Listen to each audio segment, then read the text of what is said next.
everyone, and welcome to the Neurodiverse Notes. I am your neurodivergent host, Bella, and welcome to my podcast. So, before we get into what I want to talk about today, I kind of didn't realize the aspect of all the research that I was going to put into this. Again, I'm so sorry that the room is echoey. There's really nothing I can do about it right now, and I've got no idea how to edit to soundproof to take away the echoiness, so you're just gonna have to bear with me.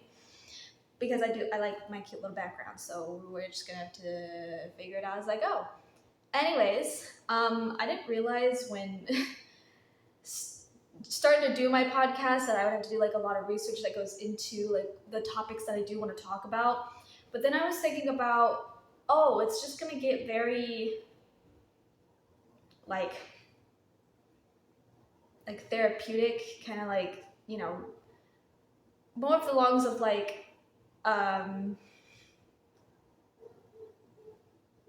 therapists kind of do about certain whatever the certain topics I want to talk about. And while I do want to ramble on about said whatever, I do also want to get into the aspects of how do you get how does this diagnosed, how is it treated, how can you tell you have it, when it comes to mental health disorders and mental disorders in general. So I do want to do a little bit of that kind of aspect of research of how do you get this, what does it entail, what does it do to your brain chemistry and all that, while also having my opinions on it. So that's what we're gonna do. So if it gets a little bit back and forth between the philosophical point about it and my opinions on it, that's pretty much what it's going to be about. So just to kind of get you all aware of how it's going to be. I'm also not going to be doing this from memory because my brain sucks. I have brain fog like a motherfucker, so I won't be able to memorize anything from words. So we've got my little journal, which has research notes in it. All of these are not my own words. These are from articles that I found that have to do with mostly of just how what is whatever, how do you get diagnosed and how is it treated and all that sort of stuff, and just how it changes the brain chemistry and what it does to your brain and your body.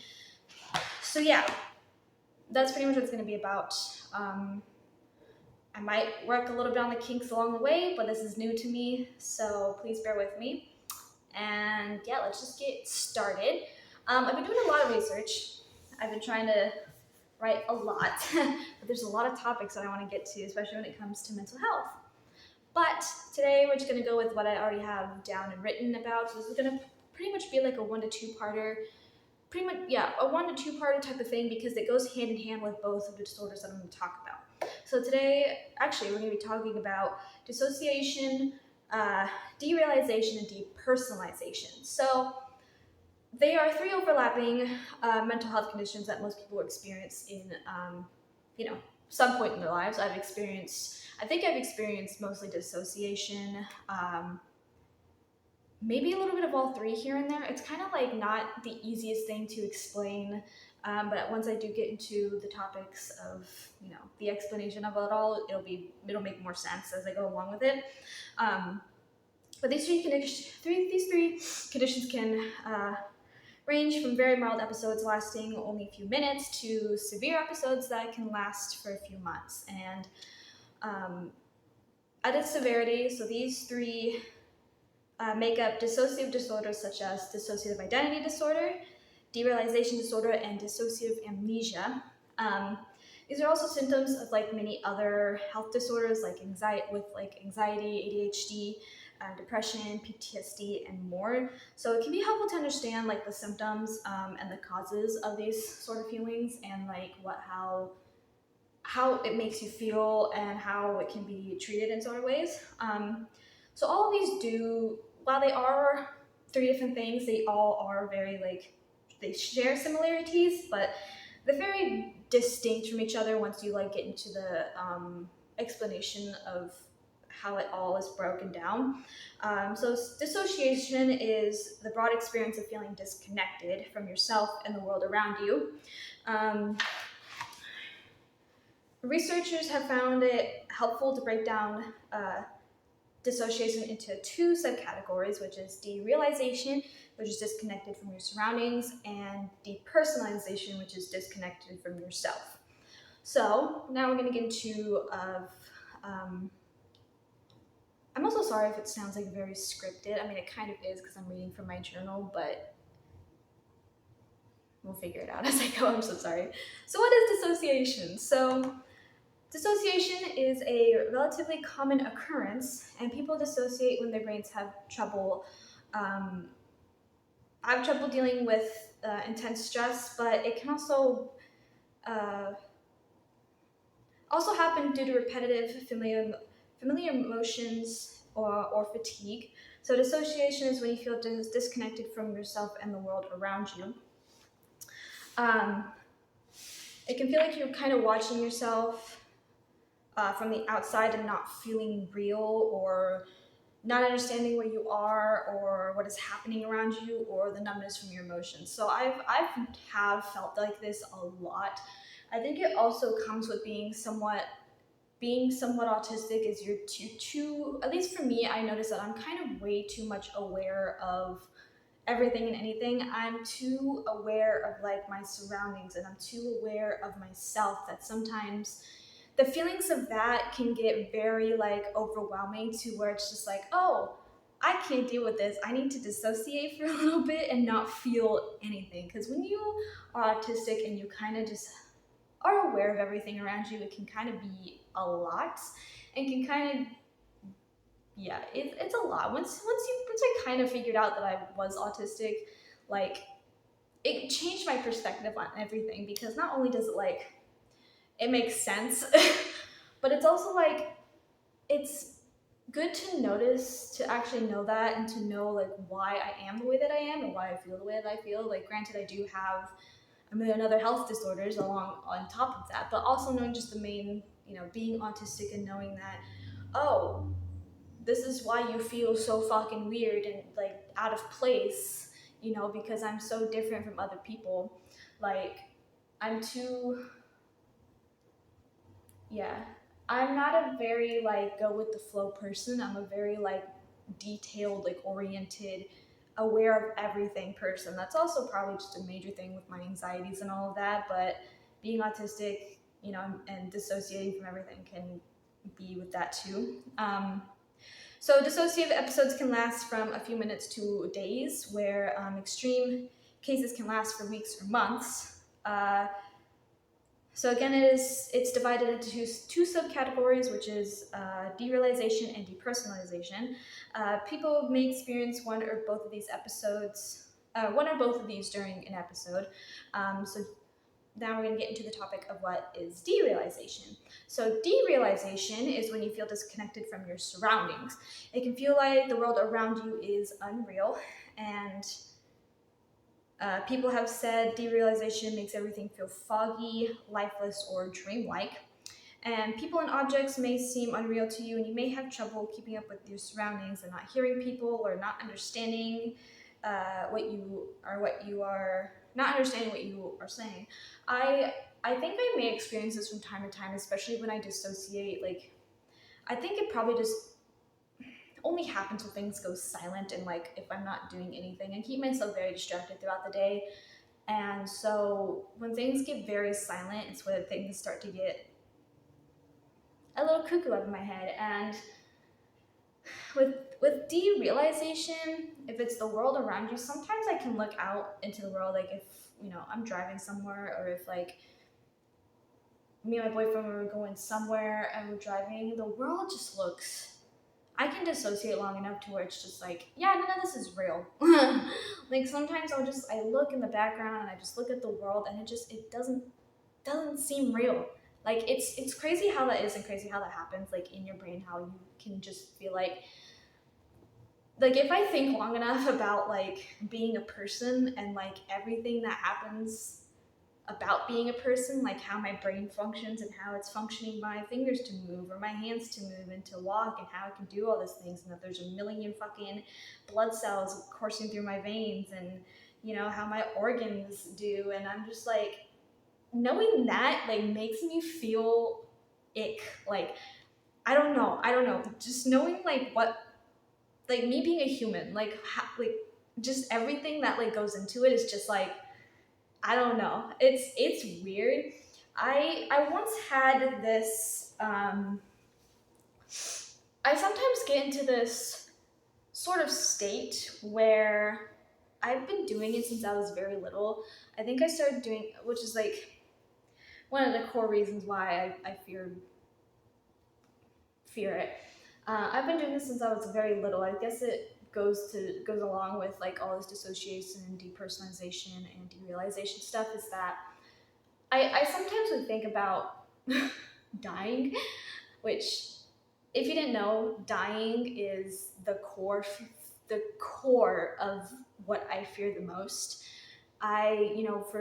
But it's, yeah, so dying is one of my biggest fears because my brain can't concept, you know, my brain can't concept what's to come after death. My brain can't, process what's gonna happen.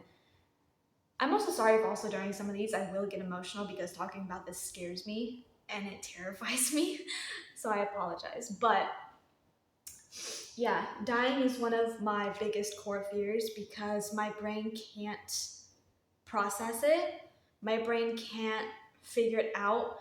And it's one of the scariest things to me because not knowing what's gonna happen like just freaks me the fuck out, and like getting onto the topic of it and knowing like, oh, when you die, what happens after, and knowing that, my body is gonna be underground, gonna rot into a skeleton, like talking about it just like it paralyzes me from the inside out because it is one of the scariest things that I'm not sure how to process or cope with it. Like, I get it, like, everyone dies, I get it, but I don't know, I'm very terrified. And so one of the things I used to do when I was little was just imagine just a corpse in a coffin 6 feet underground and like lights out, that's it.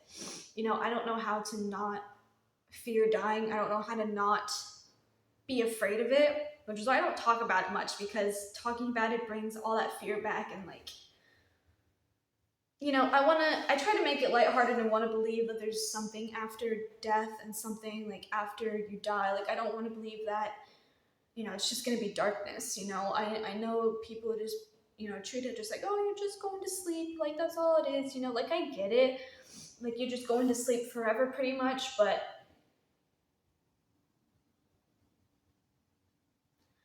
yeah, if I dissociate long enough, I will think about it and it scares the fuck out of me. So that's why I don't do it.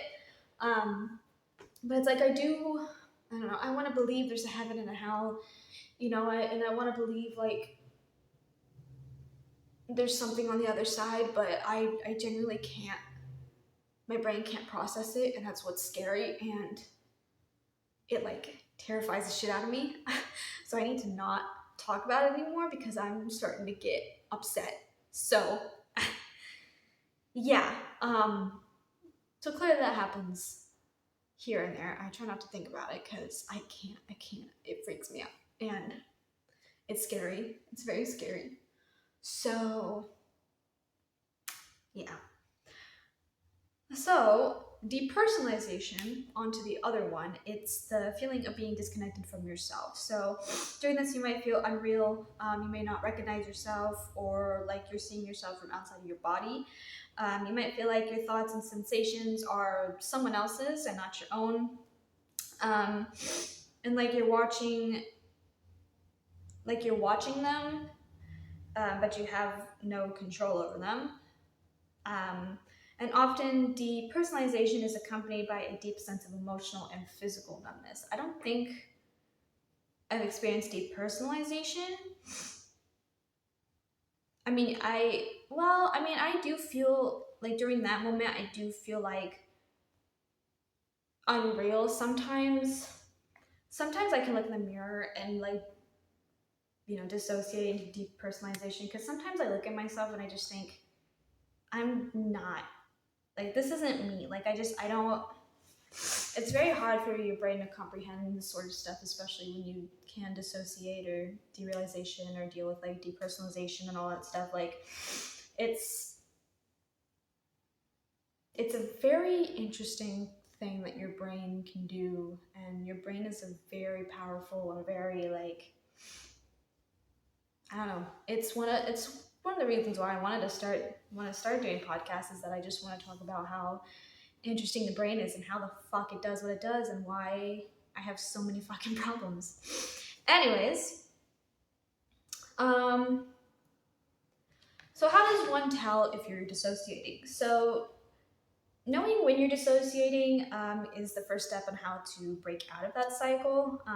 So in the case of dissociative identity disorder, breaking an episode may require medication, therapy, or a combination of both. Again, I'm not a doctor, I'm not a therapist, I'm just reading what some articles have said that I've taken notes down on, so no shade or hate in the comments or anything like that.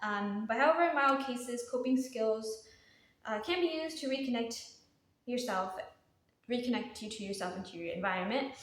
So you might be dissociating if you're feeling disconnected from yourself,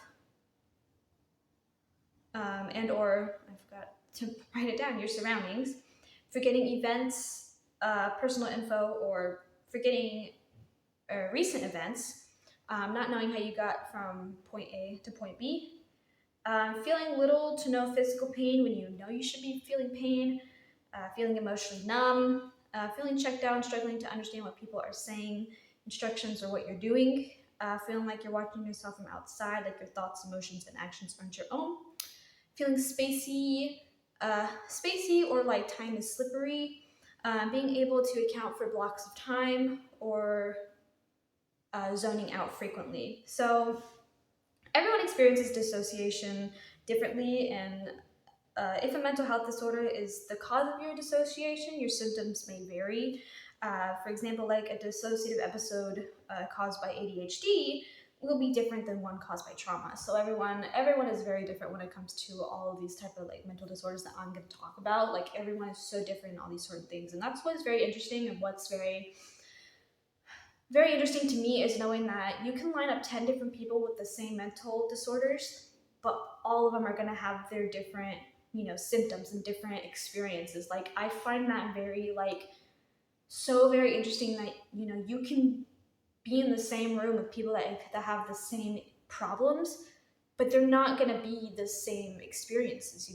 Everyone's going to process things different, and everyone's brain chemistry and how that mental illness affects them is going to be different from the others. Like, it's just a very fascinating thing to me. And yeah, sometimes even like with my ADHD as well, sometimes I can be just hyper focusing myself into one thing that I dissociate everything else around me, or I'm currently in the process of just like hyper focusing on everything that I can do to distract myself, because that's what I have to do. I have to distract myself so I don't get a split second to think, because once the thinking starts, it does not stop. And once we get into the topic of overthinking, that's going to be, God knows how long that's going to be. But yeah, with my ADHD, I can either hyperfocus I can hyperfocus on either one thing, or it's a thing where I gotta hyperfocus on a million different things, because I cannot for a split second not do anything, because if I don't do anything, my brain starts thinking about all the bad things, and or sometimes during wanting to do all of those things, I become paralyzingly numb, where I now can't do anything because I'm overwhelmed by wanting to do stuff that I can't do anything. So I end up laying in bed and watching the same YouTube videos over and over and over until it's time for bed and I have to go to work the next morning. So that's very frustrating. So what are the causes of dissociation? So at its core, dissociation is the mind's way of dealing with stress. So when your mind can't cope with the stress it's experiencing, it might dissociate to protect itself. Although it can have harmful effects, dissociation is just a protective mechanism. For example, when you're experiencing a trauma, your brain may dissociate to protect yourself from the emotional horrors, and enabling you to do what you need to do, to get to safely. So while dissociation can work as a short-term safety measure, it can have long-term effects when it's not treated.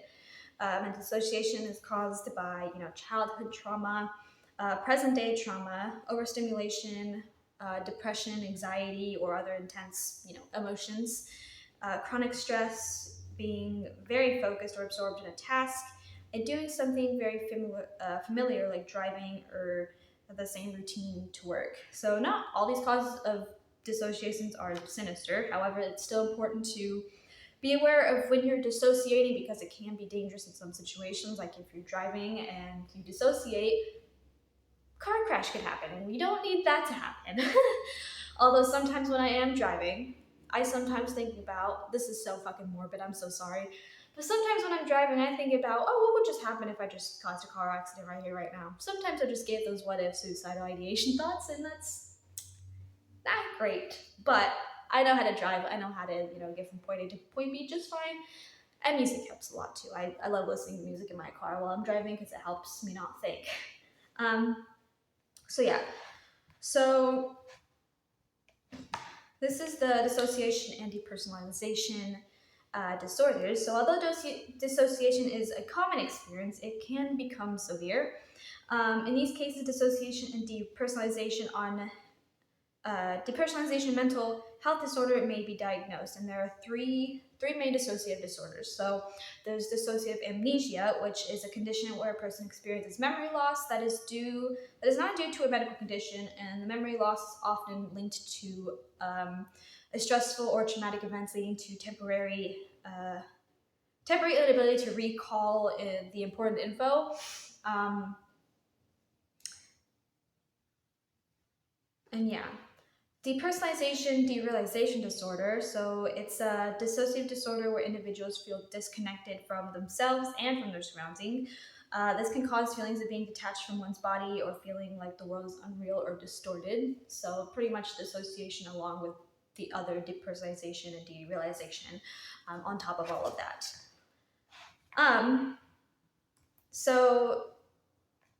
And then there's the topic of dissociative identity disorder. So also previously known as multiple personality disorder, it's a complex psychological condition where a person experiences two or more distinct identities or personality states, and these identities may have unique behaviors, memories, and ways of interacting, often as a coping mechanism from past trauma or abuse.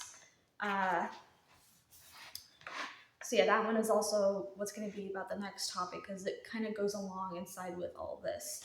But how do you stop dissociation? So it can be hard to break out of once you're in that state, but everyone's dissociation is caused by something different. So some of these may not work for you,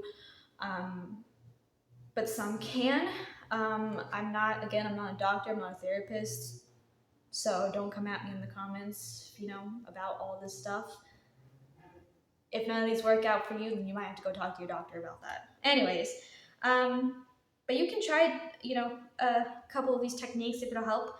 But first you gotta try and stay calm and consistent when you're addressing a dissociative episode, because so here are some techniques to break out of a dissociation. So color scanning. It's a popular grounding technique. Prompts you to scan your surroundings from left to right, picking out all of the instances of like the color red or whatever color you see the most of, and then scan your surroundings again, and you can do the same. Technically this one, it says to do red and then do orange, yellow, green, blue, purple, so kind of like the rainbow.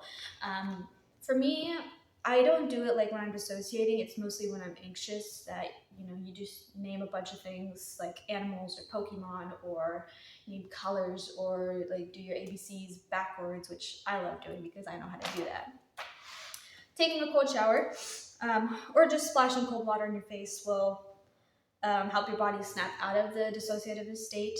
I know that taking, either cold or hot showers help in both scenarios. It helps your body just relax more and just gets you, back into present feeling like the sensations that your body's feeling. So exercise obviously is a big one for mostly everything of mental health disorders.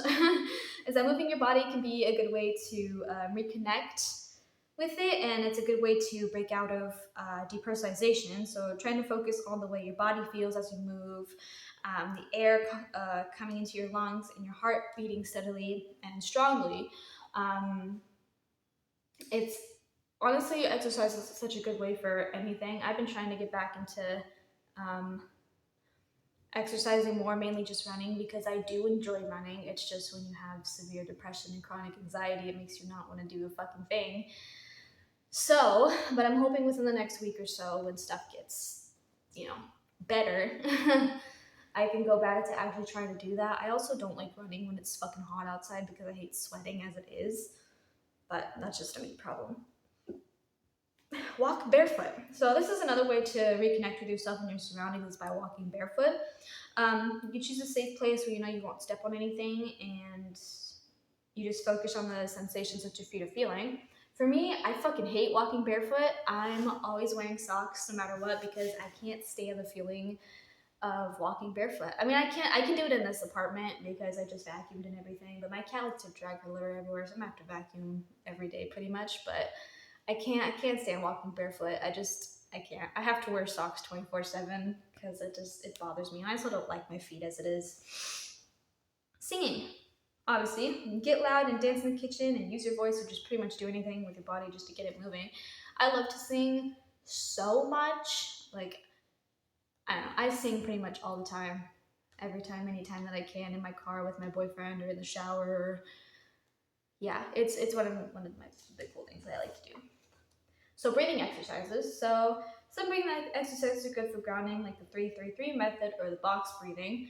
I don't think I'm quite aware of the 3-3-3 method unless it's like breathe in for 3, hold for 3, and out for 3, unless that's also something else. Pretty sure box breathing is like you draw a box and you inhale and you hold, and then you like exhale and you hold, or something like that. I'm pretty sure it's along the lines of that, but there's so many other like grounding techniques.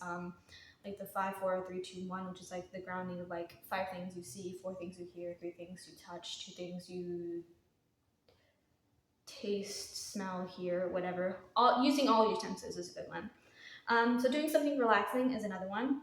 Sometimes you just need to rewind your mind and body that you're not in immediate physical danger. So this can look like watching a relaxing TV show with a lights dim and a blanket, or taking a bath with gentle music, or just seeing someone you feel safe with, and or reading a book. That one is my personal favorite too, but I also have to get back into reading because I haven't read a damn book in 2 months, and that makes me angry. But yeah, I do that one a lot. I love, watching funny videos when I'm either depressed or anxious, or trying to do anything just to get my mind out of that state. So reconnect with your hobbies. So other times you need to remind yourself that you are you and you're doing something you enjoy, even if you don't feel like it'll help. Doing your hobbies, despite all of this, can do a lot, especially if you love to do it. Like, I love to write and I love to read, and despite me being severely depressed and not having the energy to do anything, I still, try to do my best to do said thing because I love doing said thing, and it does help in the long run, Somatic exercises. So these are specific movements aimed to connect you to yourself and release negative energy. So in the fight, flight, or freeze trauma response, people who have a freeze response may trap negative energy in their nervous system. So releasing it by shaking yourself vigorously, somatic breathing exercises, dancing, or somatic yoga. So shaking yourself vigorously is pretty much like a dog shaking water off. Like, you just gotta shake it all out. So most of these techniques are grounding and mindful exercises that can help you reconnect you to your body and to your environment. These are designed to snap your nervous system out of its fight or flight mode and return to a state of rest. These simple exercises, if these don't work for you, then more extensive therapy and medication can help. Once again, you're gonna have to talk to your doctor about that, but these are just some of those relaxing things. So now going on to the topic of dissociative identity disorder.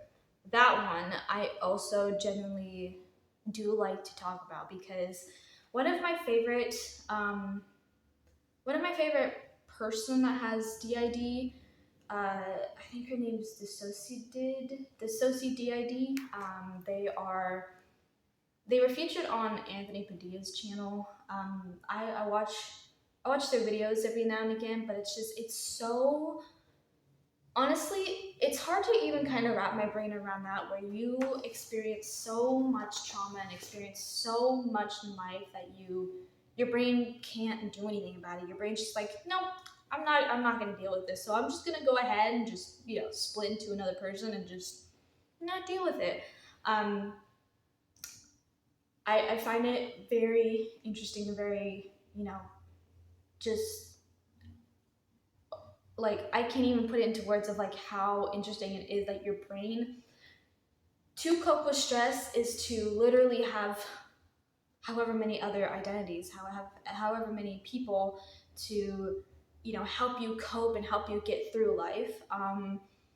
But like, the fact that you can be one person for a minute and then be another person, and then dissociate and become a different person who, is different from, the body, the host, and then you've got like the trauma holder and the protector, and then you've got, a bunch of other just helpful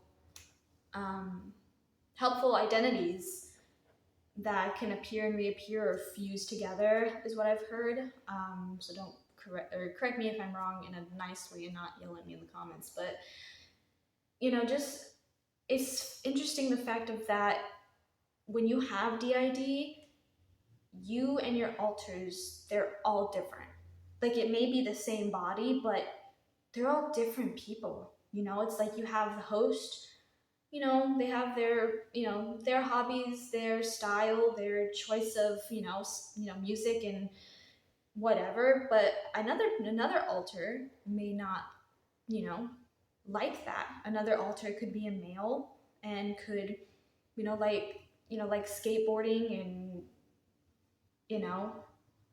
going to the skate park or whatever. And then you have someone else that enjoys just going to the library and reading. So all of them, the fact that it's just all those alters, while they are in the same body, they all experience different things and love doing different things and just are all different compared to each other, despite being in the one body, So DID, formerly known as personal or multiple personality disorder and split personality disorder, it's a mental condition where you have two or more separate identities. Dissociate means to separate or disconnect, and people with DID may experience several different personalities, usually referred to as alters.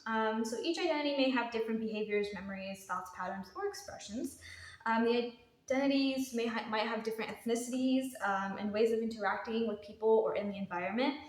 So these personalities may control your behavior at different times, and your memories may not transfer from one identity to another, which can cause amnesia. So like, say like one identity, can think one way, but when they switch, that identity doesn't know about, that very thing the other person was thinking about. So the presence of amnesia is often an important symptom that raises concern for the diagnosis.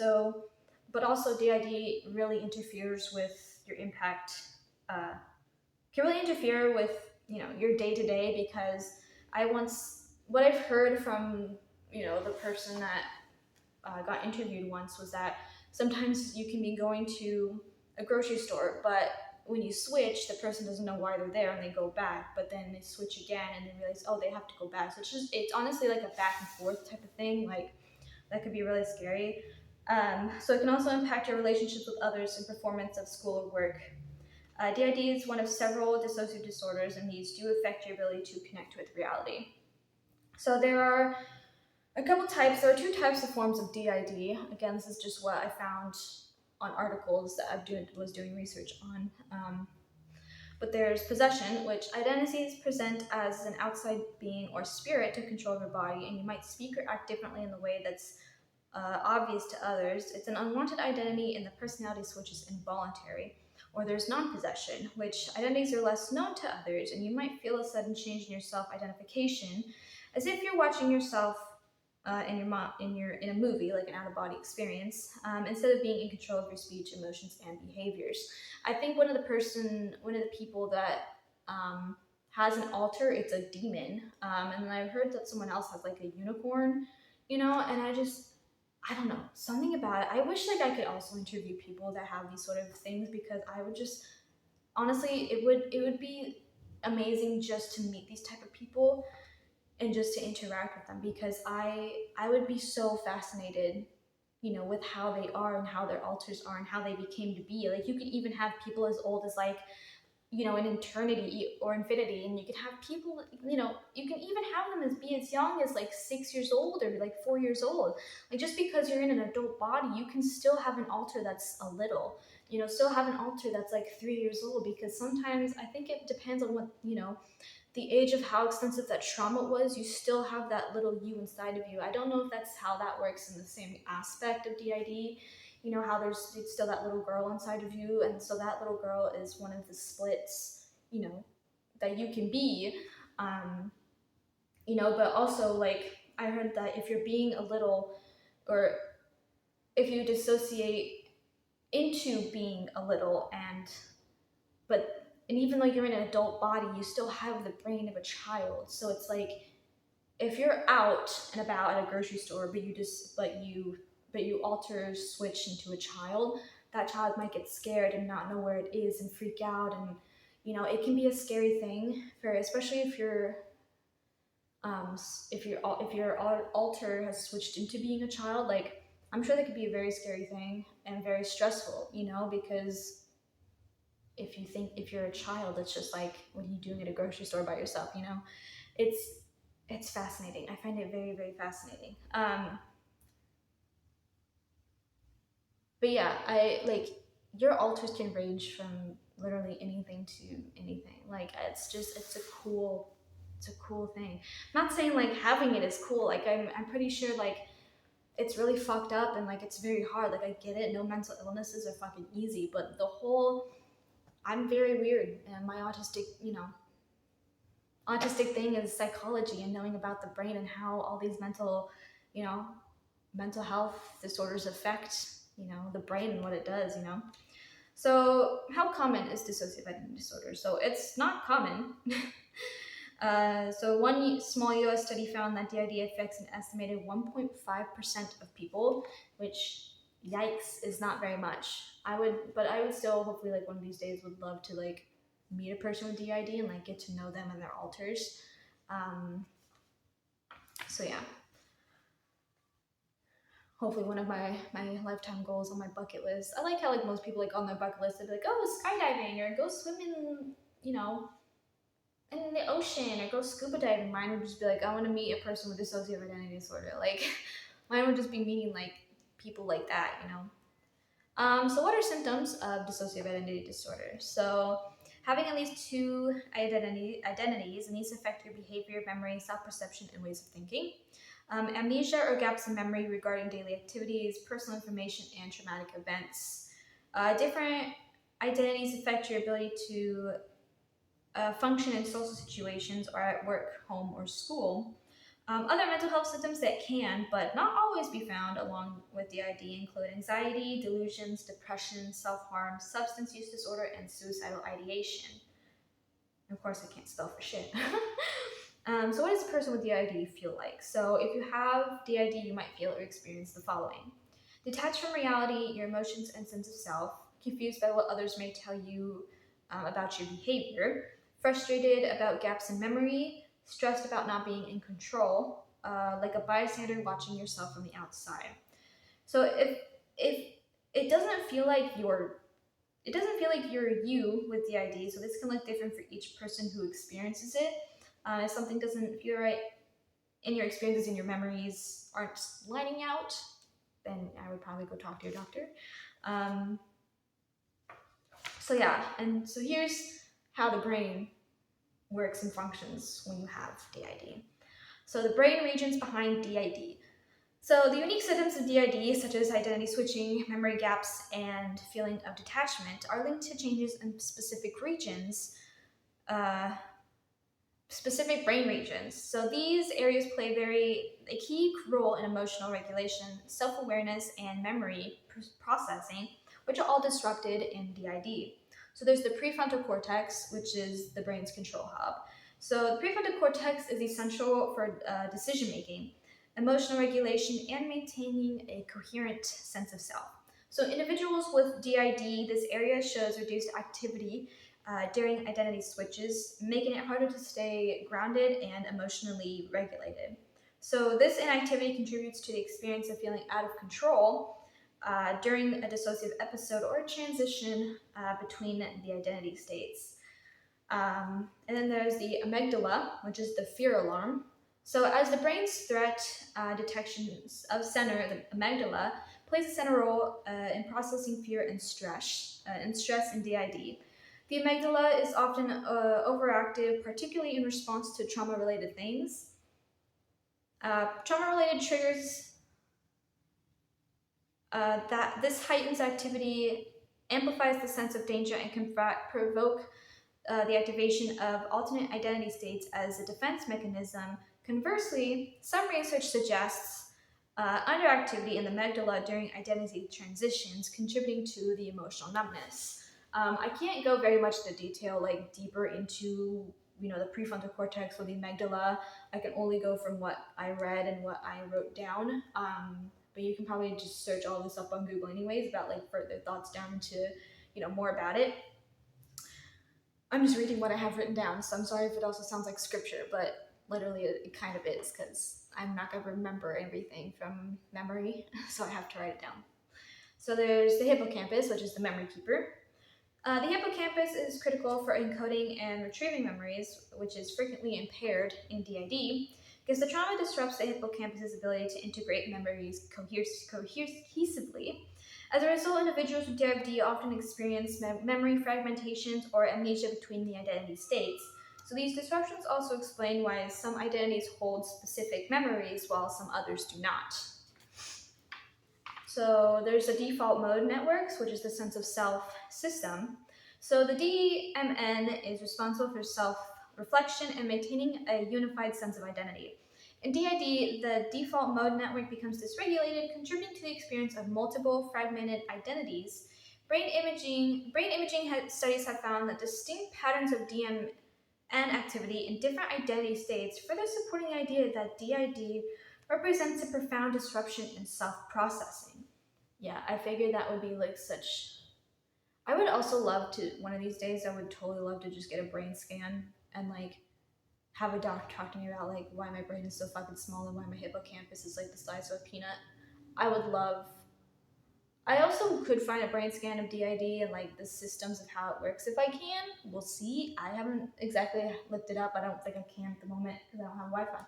Anyways, but yeah. So the neurochemical imbalances in DID. So in addition to the brain region dysfunction, neurotransmitters in the brain's chemical messengers play a critical role in the development and maintenance of DID. So there's the glutamate and GABA balancing, which is gamma autoimmunobutyric acid receptor excitation and calm. So the glutamate, which excites the brain cells, may become overactive in response to trauma, while GABA, which calms the brain activity, may be underreactive. So this imbalance contributes to hyperarousal and emotional dysregulation in DID. That fucking word. That's such a fucking tongue twister, I'm so sorry. So there's the endogenous opioid system, which is the dulling pain. So the brain's natural pain-killing system is the opioid system and may become overreactive in DID, so helping to suppress the overwhelming pain associated with the trauma. So this can lead to emotional numbness and detachment, which again is very common in DID, and just helps take that pain away. So how the timing of trauma shapes the brain in DID. So DID is deeply rooted in trauma, particularly during critical periods of developments in childhood. So understanding how early experiences shape the brain help explain why dissociation occurs and why it persists into adulthood. So from the early childhood, vulnerability to trauma. So during early development, This is highly plastic, meaning that it's more sensitive to both positive and negative experiences. Secure attachment with caregivers help build a strong prefrontal cortex and emotional resilience. And trauma during this period disrupt these processes and impairing the brain's ability to regulate emotions and process stress. So this sets the stage for dissociative coping mechanisms, including identity fragmentation. So then there's the adolescence, which is the brain's remodeling and identity formation. So adolescence is a critical time for the brain's remodeling, particularly in the prefrontal cortex and its connections to the amygdala and the hippocampus, because trauma during this period can derail the brain's ability to integrate memories and develop a cohesive sense of self, reinforcing dissociative patterns established earlier in life. Because during the childhood and adolescence time, your brain is still developing, but if you experience trauma during just any of those moments, and the way DID is set in each of your brain regions, it just completely, finds a way to cope with it and finds a way to break it all down to where you don't have to, deal with all that. So when you get to adulthood, reinforcement and chronic dysregulation. So by adulthood, the brain's patterns of responding to stress and trauma become, more entrenched. For individuals with DID, the neutral networks shaped by early trauma and adolescence often persist, leading to chronic dysregulation of the brain's region involved in emotional and regulation and self-awareness. I also guess during that time, that's when it actually starts to happen, and then you just have to, you can't figure the rest out. So identity switching and brain connectivity. So one of the most fascinating aspects of DID is how the brain transitions between identity states. So studies using functional MRI and other brain imaging tools have revealed the distinct patterns of the brain activity during identity switches. So connectivity shifts. Changes in communication between brain regions, particularly the prefrontal cortex, amygdala, and hippocampus, help facilitate the identity transitions. And then there's the distinct neural signatures. So each identity state may show unique patterns of the brain activity, supporting the idea that DID involves compartmentalized neural networks rather than a single unified self. So with continued research, we can build more effective treatments and reduce stigma and provide hope with those living with DID. This fascinating condition reminds us that the brain is as resilient as it is complex, constantly working to safeguard the self, even with fractured into many parts. So I'm totally just in love with the fact of how complex and how truly amazed I am by the brain and how it can do all that and how it can do so much fucking work. Wasn't there like a statistic somewhere where you only use like 5% of your brain power or something like that? How many people don't, live to the potential of using like 100% of their brain? I think there's a statistic somewhere along those lines, but the fact of the matter is that just how your brain does what it does just to cope with trauma. Like, I don't know. I don't want to say like, I definitely do not want this to come out wrong and say I wish I had DID, because I definitely don't want to make fun or poke fun. That's definitely not what I want to do. I find it's just a very fascinating thing to me, and I wish I could see it through someone else's eyes, pretty much of how DID is for them. And I know it's not an easy thing to live with, and it can be a very scary thing to deal with. I get that. It's like, I totally understand, like, DID can be very scary, and it's not easy. Like, it's probably one of the hardest things ever to deal with. But the fact that your brain is that amazing to just shut off trauma like that, and to just split into other identities and other people in order just to cope with that, it's all amusing to me. And it's, if I did go to college, psychology would be one of the things I would like to major in. But I like doing my own research, I like doing my own thing, and it's one of the things that I love doing, and one of the things I love talking about. But I don't know, maybe in the future, maybe I can scope someone out with DID and like have an interview, have a conversation with, because I would like to know more. I want to know more about like what their daily life is like, what their alters do, and like how they live, you know, because they definitely can't function like a normal human because everyone's different. But I would just like to know like what it's like for them and like the experience with them. So I don't know, if you got dissociative identity disorder and you are in America, let me know. I could probably interview you. But yeah, I think that is pretty much all that I have to talk about for DID and just anything along with dissociation and all that stuff. I know I kind of got, I'm getting a little bit like scripture, but it's kind of what I have to do when I have to write down information. I can't really, you know, not sound like a reporter. I'm looking at a teleprompter. Anyways, yeah. Again, this is no hate or shade to anybody with any of these mental disorders. I am just fascinated by mental health and how it affects the brain and the body. But yeah, let me know what you think down in the comments and what your opinions are on DID and or dissociation or anything like that. And if you have experiences with it, let me know your experiences. And if you're new to my channel, be sure to hit the subscribe button, give you a thumbs up, and hit the bell so you're notified of videos just daily. I love you guys, and I'll see you later.